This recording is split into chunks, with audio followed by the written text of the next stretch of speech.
Hello and welcome to the episode 2nd of the PT series, and this is dedicated to environment and ecology. I hope you liked our first episode. Let's begin with our next set of current affairs and the important concept. The first one here we are going to discuss is biodecomposer. What is biodecomposer? Now, why is it in the news? Millions in India have to breathe through polluted air as farmers across the North India burn stubble, and this is specifically with respect to the kharif crops. We know through the entire episode of a skyrocketing rise in air pollution in the Delhi NCR, specifically in the Delhi region, is with respect to stubble burning during the period from October to November. And this is because in addition to the firecrackers, we also have stubble, and the entire weather scenario is such that winds do not blow, and the smoke and whatever the pollution it is there in that period of time, it remains stagnant. What is stubble basically? Stubble are the short stems of crops which are sprouting the ground and they are not harvested, so they stay in the ground. Now the farmers have to go on for the rabi crops. They have a very short span of time, so they do not have any other option but to burn it away, and that causes a skyrocketing of the pollution in the atmosphere. They do so to clear the fields of the winter wheat sowing season, and therefore scientists at the Indian Agriculture Research Institute developed Buxa biodecomposer. So one thing is because shortage of time is there, secondly technology is not present, and thirdly they do not have the finances to go for heavy machinery like happy seeders. Okay, so this biodecomposer is a solution. What is it? It is a solution, and when it is sprayed in the field, it decomposes the straw and stubble into manure. It becomes a manure, and this is very important for the soil as well. The government has also been urging other states to adopt the same, and the decomposers are in the form of capsules. Okay, they come in the short form of capsules. They are made by extracting what? Fungi strains. They help the paddy straw to decompose at a much faster rate. So another thing to remember, they are extracted from extracting the fungi strain. Okay, moving on. The fungi helps to produce the essential enzyme for the degradation process, and it is made into a solution through a week-long process and then sprayed on stubble and straw left behind of fields after harvesting. So it is not time consuming, it is not at all very expensive, and it is environment friendly for the soil health. It is also having a lot of benefits as it converts into manure. Let's move on to climate change performance index. Now, climate change performance index, India has a good news that it is still retaining its position in 2020 and 2021. Both it was in top 10, it is having the 10th most significant place when it comes to performing in the mitigation of climate change. Now you see, first 3 positions are kept empty because no other country was able to reach there. Denmark is number 1 from 4, 5, 6 to 10. We have Denmark is number 1, then we have Sweden, then we have Norway, UK, Morocco, Chile, and then India. Okay, no country performed well enough in the all, because there are 4 assessed categories. They did not do well enough so that they could have been put into the top 3 position. So we started from 4th. 4th spot is occupied by Denmark, then Sweden, and then Norway. We have UK, Morocco, Chile. Take a screenshot if you could. Moving on. Let's talk about India. India ranks 10th in the Global Climate Change Performance Index, and this index, who publishes it? German Watch. Okay, the New Climate Institute and the Climate Action Network. It has been an annual publication. It comes every year, and this has been in practice since 2005. So it could be asked in your prelims. It is published by UNEP? No. It is published by World Meteorological Organization? No. It is published by some other institute? No. By German Watch, then New Climate Institute and Climate Action Network. Okay, then it's an annual publication. Another prelims question could be like, it is a biannual publication, it is a triannual publication? No, it is an annual publication. Since when it is coming? Since 2012, since 2013? No, since 2005. Then it is an independent. Again, it is not working under UN. German Watch is not a UN agency. New Climate Action is also not a UN agency. It is an independent monitoring tool for tracking the climate protection performance of 57 countries. How many countries? 57 countries. Also the European Union is with it. Then these countries, they together generate how much of global greenhouse gases? 90%. And It enables the comparison of climate protection efforts and progress made by individual countries, what they are doing, how they are faring with respect to Paris Climate Agreement. And criteria are 4 criteria. How many criteria? 4 categories with 14 indicators. Greenhouse gas emission, the weightage is 40%. This is important. Weightage given to greenhouse gas emission is 40%. Then renewable energy is 20%. How countries are well in adapting renewable energy, how much greenhouse gas emission is going on there in any country. The energy use, how much energy is being used, it's 20%. And climate policy, what is the policy structure or legislative structure in support of climate change mitigation, that is 40%, 20%. But global greenhouse gas emission has been given the most weightage among the 4 categories. Remember that, greenhouse gas emission. Other than that, all 3 are 20. So India is a high performer, okay, except for its rank in the renewable energy category. So India did not do very well in the renewable energy category. It is rated as medium. So it could be a question. India is doing, consider the following statements with respect to climate change performance index. Okay, statement number 1. India has achieved the 9th rank in the latest climate change performance index. Second statement, India is ranked as an achiever in the renewable energy sector of the 4 categories. Both statements are wrong. These are the kind of questions you might get asked.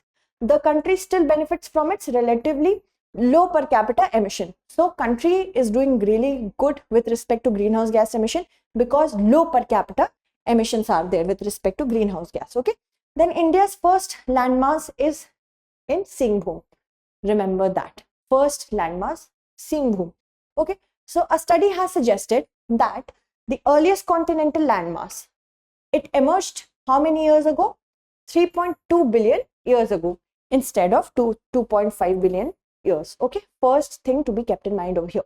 Earth's first continental landmass was the Singhbhum region of Jharkhand, and the study was conducted by researchers from India, Australia and the US. So a question could arise, which countries, in collaboration with which countries India conducted its research with respect to Earth's first continental landmass. So we have first India, of course, then we have Australia, and then we have the US. Okay. Then important facts are, the answer to when the first land masses were formed lay in the sedimentary rock of the region.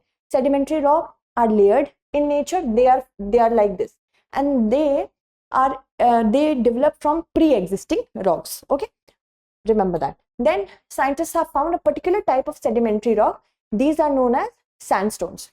Question could arise, scientists have found new type of igneous rock. No, sedimentary rock. Which sedimentary rock? Sandstone. They found the age. How did they find the age? By analyzing the uranium and lead contents of tiny minerals. So this could be a question. By how did they found the age, or how did they find, not found, how did they find the age of the first continental landmass of the earth? The options could be given, but you have to make sure that you remember by analyzing the uranium and lead contents of tiny minerals. Okay, these rocks were 3.1 billion years old and were formed in ancient rivers, beaches and shallow seas. All these water bodies could have only existed if there was a continental land. Very important for prelims. Okay, moving on. Thus the inference has come, Singhbhum region was above the ocean before 3.1 billion years ago. This is the concept. The granites that form the continental crust of the region also were studied. The emergence of continents would have contributed to a proliferation of photosynthetic organisms. When the organisms they were risen above the sea level, they started producing, those organisms thrived, doing photosynthesis and hence producing oxygen. So the increment in the oxygen level was like this, and weathering of the cratons would have led to nutrient runoff, which supplied oceans with phosphorus and other building blocks for early life. So this is something is very interesting. Now let's move on to National Interlinking Rivers Authority. So National River Interlinking Project. This was formerly known as National Perspective Plan, and you wouldn't believe this particular plan was first ever propounded in British India 125 years ago by Sir Arthur Cotton. So if you ever see this name, you will be able to remember that it is with respect to National River Interlinking Project. Okay, but it was only in the year 1999 when the final shape of this particular idea was given. Okay, the Center to create National Interlinking of River Authority, and this authority is supposed to be an independent autonomous body. Prelims question: this particular river authority will work under the Ministry of Jal Shakti. No, it's autonomous. It was formed for planning and investing, financing, and the implementation of the river interlinking project in the country. So, key points: first, you have to keep in mind this authority will be headed by Secretary rank of officer of the Government of India. Question could be asked: this authority will be chaired by Ministry of Jal Shakti or Ministry of Agriculture or a Ministry of anything like that. But you have to remember it will be headed by Secretary rank officer. Okay, it will replace, now again one thing, it will replace the existing National Water Development Authority. This could be a prelims statement. Consider the following statements with respect to the current authority. The current authority NIRA, this will replace the existing National Water Development Agency. Correct. Okay, like this. It will function as an umbrella body for all river interlinking project, and the new body will coordinate with the neighboring countries as well. So this is also a prelims question. The current authority will work without cooperation from the neighboring countries, which is false. It will talk with other countries as well and concern states and departments as well. So it will have a coordinating effect. So it will also have the powers on the issues which are related to environment, wildlife, forest clearances under river interlinking projects, and the legal aspects as well. Everything. Remember, issues related to environment, forest clearance, and wildlife will also be looked after by the similar authority. It will not be out of the ambit. Okay. NIRA will have the power to raise funds. Now it will raise funds as well. Okay. And also act as a repository of borrowed funds or money received on deposit or loan given on interest. So this is something that we have to keep in mind when we see these kind of statements. These might look something that are not true with respect to the authority. So keep in mind that funding also will be taken care of by the similar authority. Wildlife and forest will also be taken care of by the similar authority. Now, what is interlinking of river? Very simple. Interlinking of river is basically linking of those rivers in which one of the two rivers will have a surplus amount of water present and the other one will be deficit. So in order to create a balance, this project is there. Interlinking of river envisions transferring water from water surplus basin to water deficit basin through interbasin water transfer project. And the northern plains of India are endowed with a lot of water supply because the rivers of northern India are very well developed with respect to water coming from glaciers, and peninsular rivers are more or less dependent on monsoon. Okay, and then originating from the Himalayas, yes, the glaciers, and then the interlinking project will provide a lot of benefit to the farmer, agriculture sector, drinking water, everything. Okay, but that is a huge deal. The connection, the infrastructure, the clearance, it takes a lot of time. Let's talk about Buxa Tiger Reserve. So Buxa Tiger Reserve, a Royal Bengal tiger, was sighted at the Buxa Reserve, which is a first sighting in 23 years. And historically, tigers were distributed throughout the reserve, including southernmost ranges and fringe areas. However, now the reserve has a low tiger density at present. In 2018, Madhya Pradesh has the highest number of tigers.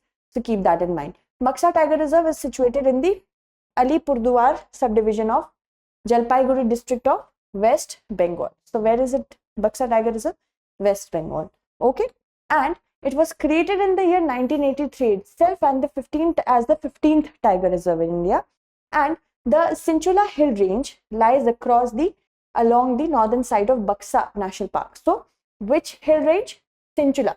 It could be like a description with respect to Buxa. How? First, it could be like it was created in 1983 as the 15th tiger reserve of India.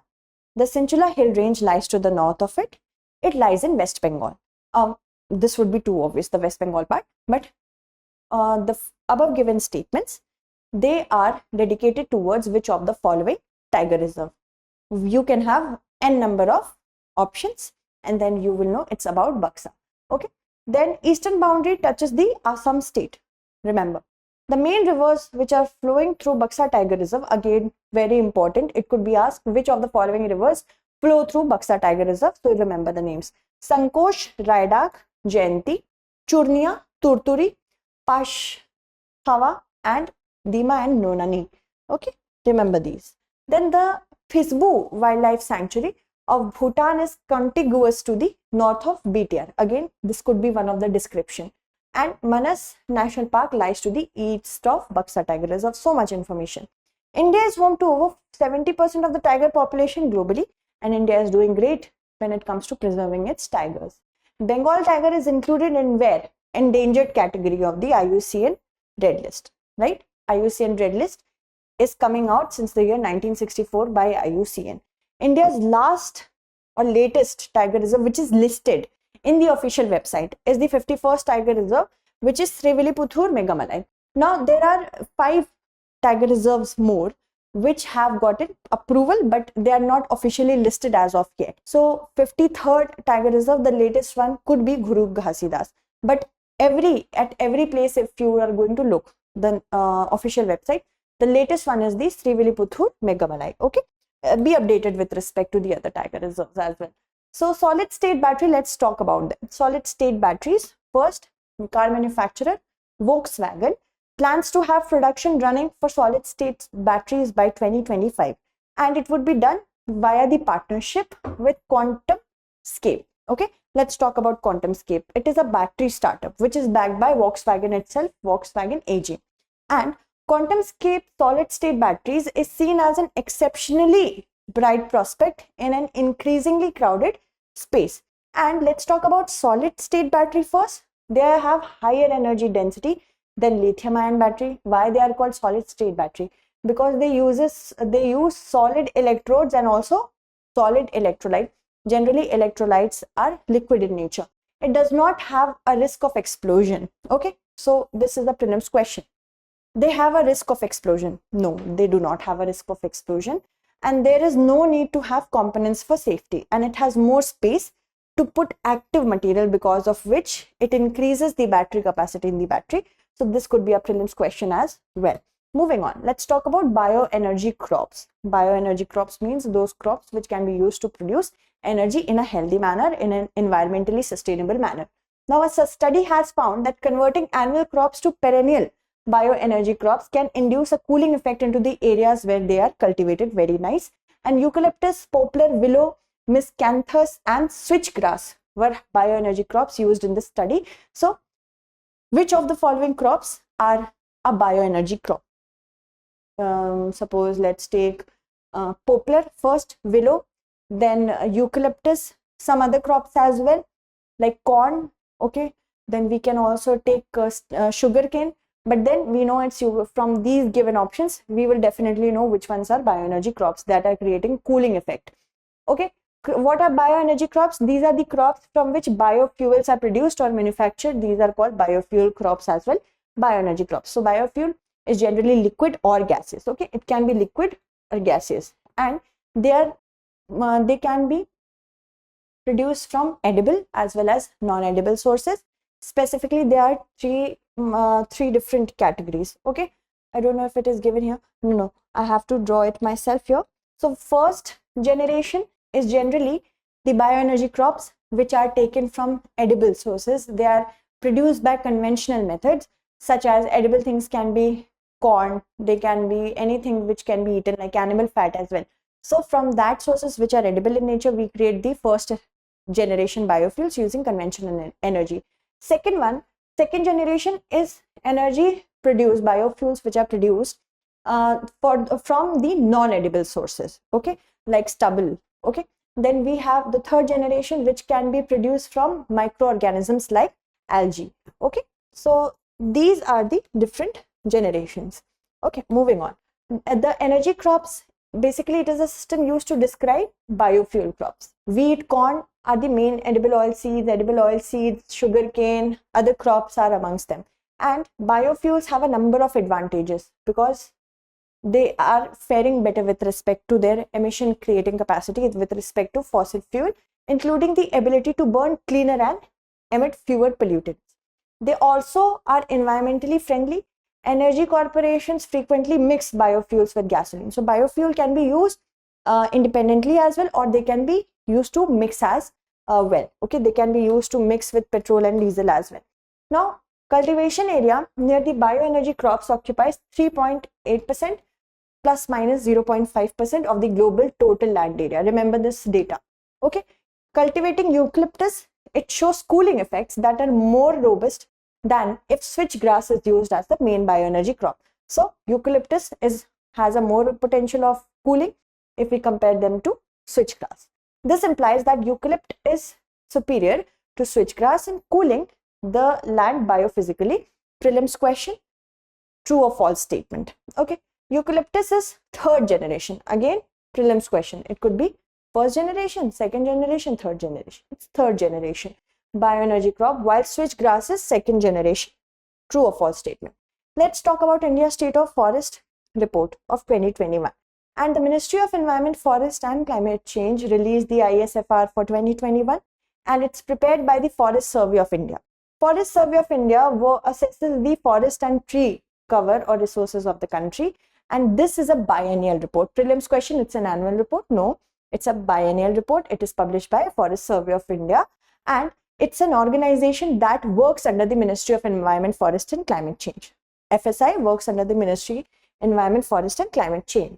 And the ISFR, it assesses the forest and tree cover, bamboo resources as well, and carbon stock and forest fire. Remember that. It takes into account forest fire and carbon stock as well. Prelims question like true and false. Consider which of the following statements are true about ISFR or ISFR assess. Okay. The total forest and tree cover, remember the data of the country is 80.9 million hectares, that is 24.62%. It could be either asked in the form of million hectares or percentage, remember that, of the geographical area of the country.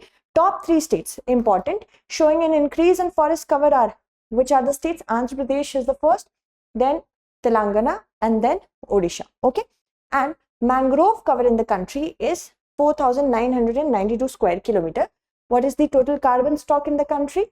It is estimated to be 7,204 million tons, and there is an increase of 79.4 million tons in the carbon stock. So, prelims question, the country has recorded an increase in the carbon stock. This is true. Okay. The annual increase in carbon stock is 39.7 million tons. An estimation of above ground biomass is a new initiative. What is the new initiative? Estimation of above ground biomass, the biomass that is formed above the ground. Okay. And FSI, in collaboration with Space Application Center of ISRO, Ahmedabad, has initiated a study of above ground biomass. Remember that as well, very important. Moving on, if we talk about emissions gap report, what is emissions gap report? This is published by United Nations Environment Program, and this report tries to assess the anticipated amount of greenhouse gas emission by the year 2030 and what gap it is having with respect to our pursuit of 1.5 degrees Celsius to 2 degrees Celsius of keeping the greenhouse gas emission in check. So the difference between the two. This is the 12th edition. Okay. Who publishes emission gap report? UNEP. Okay. And it informs that new national climate pledges combined with other mitigation measures, it put the world on track for a global temperature rise of 2.7 degrees Celsius. Not a very good news. By the end of the century, that is going to create havoc. And global carbon dioxide emissions, it bounced back to pre-COVID-19 levels, because throughout the lockdown, the economy was stagnant. And when we want to get our economy back on track, we will have to get more and more energy supply in order to get that into place. So that is why it has risen. Concentration of greenhouse gases in the atmosphere, they continue to rise, and aggregate effect of new mitigation pledges for 2030 on the global emission is not very well. It's insufficient, it is said. Okay, and the new pledges reduce projected 2030 emissions by only 7.5%, whereas 30% is needed. So this is the gap. It is needed for 2 degrees Celsius and 55% is needed for 1.5 degrees Celsius. So the gap you have to remember. Okay, now let's look at the more aspects of it. The long-term net zero emission pledged by 50 countries covers more than half of the global emissions. they show large ambiguities. And at the end of the century, global warming is estimated at 2.7%. Prelims fact, if all unconditional, no conditions, 2030 pledges are fully implemented, 2.6 degrees Celsius if all conditional pledges are also implemented. Very important from the perspective of choose the correct statement. Okay, if the net zero emission pledges are additionally fully implemented, it is lowered to around 2 degrees Celsius, 2.2 degrees Celsius. Okay, these three statements are a must. Okay, so I hope I covered most of the current affairs here. Next time we will try to bring more. Thank you so much for watching and stay engaged.